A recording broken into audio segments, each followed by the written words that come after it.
Bonjour à tous, c'est Théo, merci à vous tous d'être présents pour ce nouveau point météo, le retour des points météo après plusieurs semaines, voire même mois sans point météo, il faut le dire, que je ne suis plus très actif en ce qui concerne les points météo. Encore pour les bulletins météo, ça va, mais pour les points météo, bah, à vrai dire, il n'y avait pas grand-chose à dire, hein, et ce depuis près d'un mois et demi, voire même plus de un mois et demi, parce qu'on avait cet anticyclone qui nous protégeait de toute perturbation et qui justement nous a, bah, en fait, c'est un peu répétitif en ce qui concerne le temps, c'est-à-dire qu'on avait vraiment beaucoup de nuages sur la moitié nord. On avait des conditions très ensoleillées sur la moitié sud. Mais voilà, c'est resté très répétitif et à peu près la même chose en fait que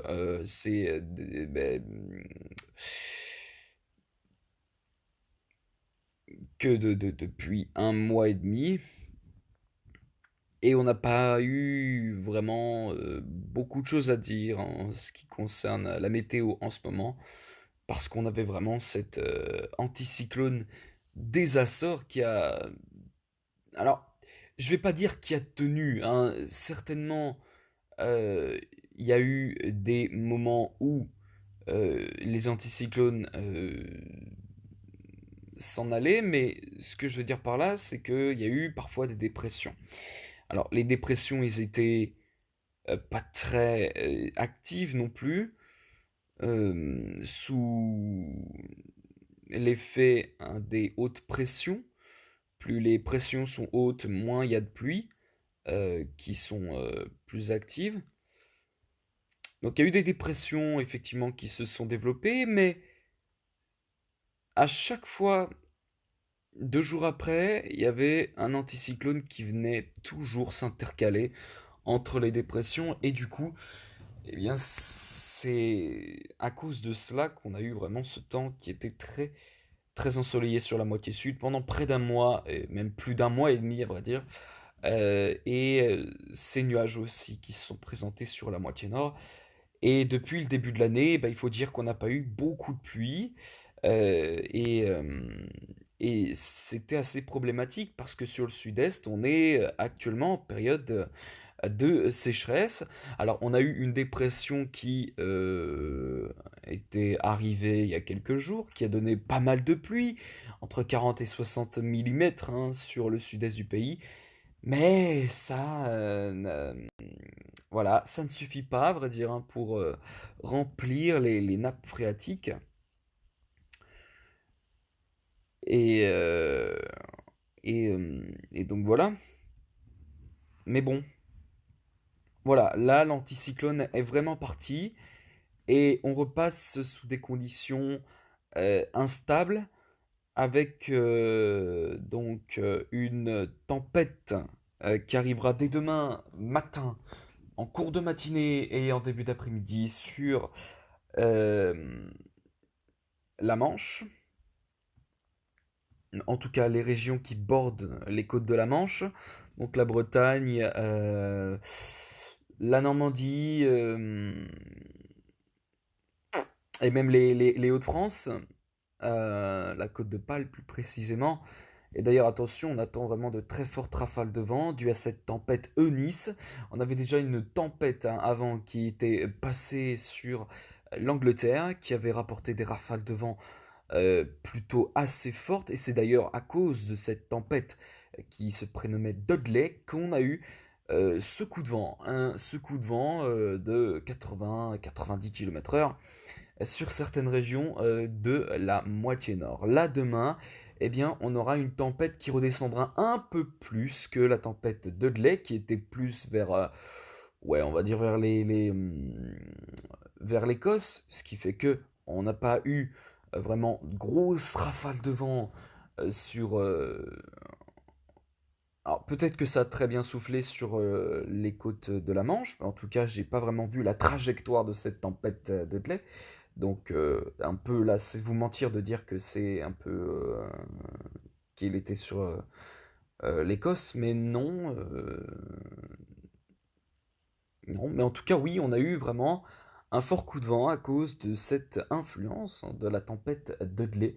Et on aura à nouveau un fort coup de vent. On aura même une tempête, hein, c'est vraiment une tempête hein, qui est annoncée sur les côtes de la Manche, avec des rafales de vent qui atteignent les 110, 120, 130 jusqu'à 140 km/h même sur les côtes normandes. Sur les caps les plus exposés, on pourrait aller même jusqu'à 150, localement 160, sur notamment la côte d'Opale. On en reparle un peu plus tard dans ce point météo, mais dans tous les cas, oui, ça va souffler très fort. Alors, malgré tout, c'est pas toute la France qui sera touchée par cette tempête Eunice, et c'est son nom, Eunice.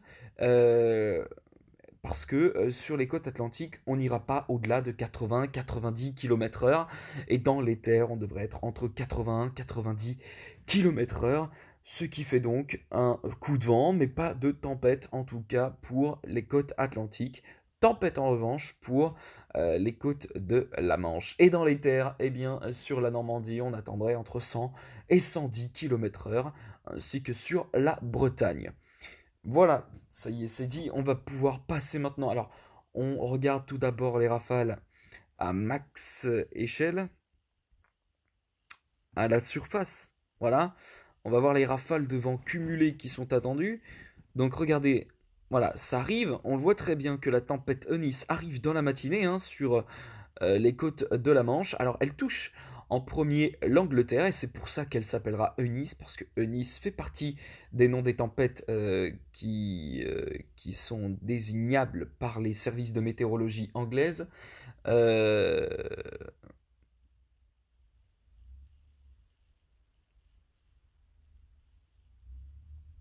et on voit très bien que cette tempête Eunice arrive hein, dans la matinée vers la côte anglaise, hein, sur la côte de, du sud-ouest anglaise, avec donc hein, des rafales de vent qui atteignent déjà vers les 8h-9h du matin, alors vers l'Angleterre, et là je parle pour l'Angleterre, je parle pas pour la France, eh bien on atteint les 130 km/h, voire même les 140 déjà hein, sur les côtes anglaises, vraiment tout ce qui borde Manchester. Alors non, d'un point de vue géographique, je ne vais pas désigner les villes parce que bon, alors, je sais où se situe Londres, hein, c'est vers là, bien effectivement. Mais alors, toutes les autres villes anglaises, je ne vais pas vous mentir que je ne sais pas vraiment où se situent les autres villes anglaises.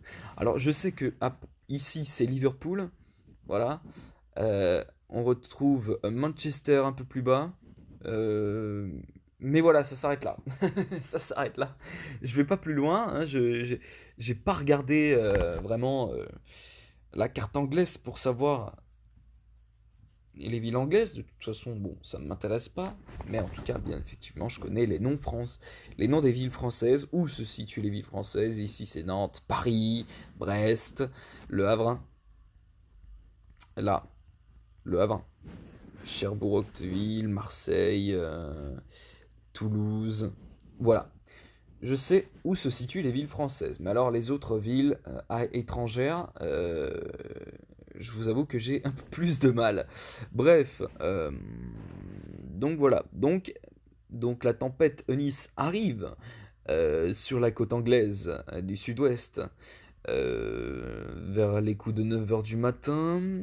Ensuite, eh bien, la tempête Eunice continue sa route et elle s'engouffre sur les côtes de la Manche dans le début d'après-midi avec des rafales qui atteignent les 120 à 130 km/h par endroit sur l'île de Guernsey ou encore vers vraiment Cherbourg, hein, Cherbourg qui sera vraiment touché par des rafales de vent assez puissantes de l'ordre de 110, 120, voire même jusqu'à 130 km/h.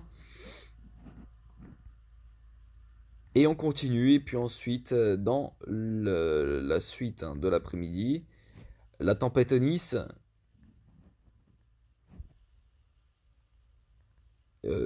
gagne dans le courant de l'après-midi la côte d'Opale avec des rafales qui atteignent les 140 voire même jusqu'à 150 km/h. Une vigilance rouge possible. Alors je dis possible Je ne dis pas que c'est officiel, je dis juste que c'est possible. Vu les rafales de vent que l'on voit ici, une vigilance rouge me paraîtrait assez plausible.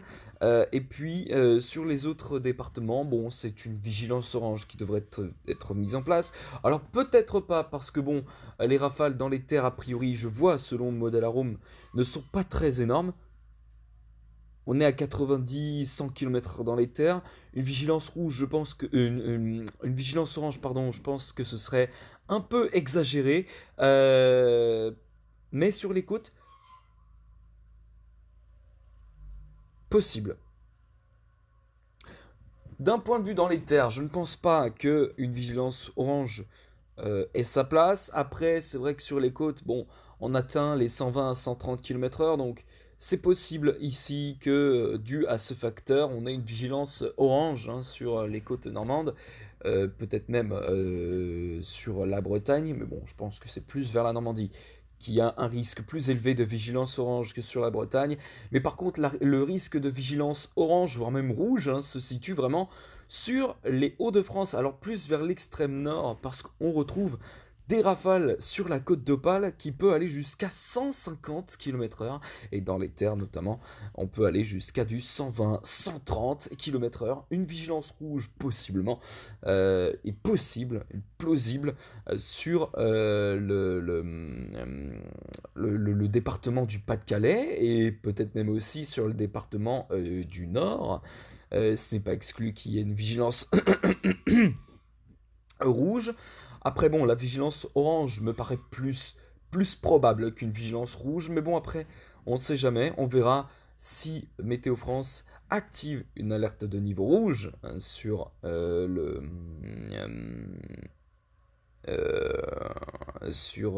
département du Pas-de-Calais et du Nord. Mais en tous les cas, ce sera très intéressant de voir ce que va décider Météo France en ce qui concerne la couleur de la vigilance pour ces départements. Et attention, parce que la Seine-Maritime n'est pas non plus à l'abri d'une vigilance. Alors, je ne vais pas dire que euh, c'est qu'il y ait plus de chances, mais une possibilité de vigilance rouge sur la Seine-Maritime me semblerait plausible aussi, même si bon, c'est très limité en ce qui concerne la Seine-Maritime, parce que bon, je pense qu'il y a des départements qui mériteraient plus d'être en vigilance rouge que la Seine-Maritime, et je prends l'exemple du Pas-de-Calais, qui pourrait, dès 16 h cet après-midi, ou peut-être même demain matin 6 h, passer en alerte de niveau rouge. Une possibilité de vigilance rouge me paraît quand même assez... Alors moi personnellement j'y crois pas trop. Donc bon, après c'est possible, mais personnellement je ne crois pas à une vigilance rouge hein, pour la Seine oui, pour la Seine maritime déjà, parce que bon pour la Seine maritime, bon, il y a un petit risque de rafale de vent dans les terres qui peut atteindre les 120 km/h, mais c'est que sur une partie du département, alors que sur le département du Pas-de-Calais, désolé, sur le département du Pas-de-Calais, eh bien on retrouve une zone plus étendue des rafales de vent très violentes qui atteignent les 120-130 km/h. Donc une vigilance rouge ici me paraît plus probable que sur la Seine-Maritime et peut-être même sur le département du Nord. On verra ce qu'il en sera pour le département du Nord, mais en tout cas, le département du Pas-de-Calais, c'est possible, et je pense même à une probabilité de 60-70%. C'est peut-être élevé, peut-être exagéré peut-être de ma part, mais en tous les cas, oui, une vigilance rouge est possible. Après voilà, comme je l'ai dit, on verra ce que dira Météo France dans les prochaines heures. Ça pourrait se décanter d'ici les prochaines heures, d'ici 16 heures. On pourrait connaître peut-être la couleur de la vigilance pour ces départements. Mais en tous les cas, en ce qui concerne les départements de la Normandie, il se peut, oui, qu'une vigilance orange puisse prendre forme due à ces rafales de vent assez très, très importantes, on va dire, sur les côtes, hein. On est entre 120 et 130 km/h, mais c'est vrai que dans les terres, bon, on n'est pas non plus sur du 120, 30, 130 km/h, on est sur du 100 km/h, donc c'est assez faible. Alors, c'est quand même pas mal dans les terres, mais de là une vigilance orange, je ne pense pas, personnellement. Si vraiment il y a une vigilance orange, c'est vraiment ces rafales sur les côtes qui seront un facteur déterminant pour la couleur de la vigilance. Après, dans les terres, ça ne mérite pas une vigilance orange. Sur les côtes, certes, mais dans les terres, non. Mais dans tous les cas, il y aura une vigilance orange, je pense, pour la Normandie. Voilà, voilà, et ben, je pense qu'on a fait le tour. Alors, en passant par les précipitations, j'ai regardé, et on n'aura pas forte précipitation, donc pas de vigilance orange, pluie inondation, ni de vigilance jaune. Et donc voilà. Et ben écoutez, c'est la fin déjà de ce point météo. Je vous remercie à tous. Oula, par contre, sur l'Angleterre, il y a vraiment un risque vraiment de vigilance rouge, hein. Regardez l'explosivité de cette tempête Eunice sur l'Angleterre, et avec des rafales qui atteignent les 160 dans les terres. What? Wow. C'est pas un petit peu exagéré à Rome là? C'est pas un petit peu exagéré à Rome? Hein? Ouais, dans les terres, ils voient vraiment du 100, 160. Ah ouais, ah, ça rigole pas. Bon, je pense que c'est un peu exagéré, après bon, voilà. Bon, on se laisse là et on se retrouve donc tout à l'heure pour le bulletin météo. Merci à tous et passez une excellente journée.